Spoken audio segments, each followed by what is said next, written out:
তুই চুপ থাকিস, কারণ তুই ভাবিস তুই কিছু বললেই সবাই তোরে ছেড়ে চলে যাবে। তুই চুপ থাকিস, কারণ তুই ভাবিস কেউ তোরে বুঝবে না।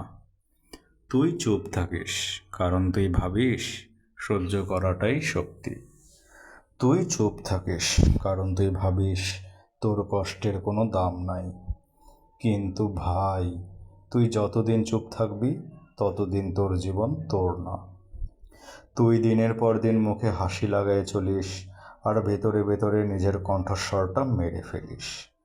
তুই আস্তে আস্তে এমন এক মানুষ হয়ে যাচ্ছিস যে মানুষটা কেউ চিনে না, ইভেন তুই নিজেও না। একদিন আয়নায় দাঁড়াবি, চোখে তাকাবি, আর ভেতরের তুই জিজ্ঞেস করবে, এই আমি কে? কবে শেষবার নিজের কথা বলছিলাম? আজ একটা প্রশ্ন নিজেরে তুই কর।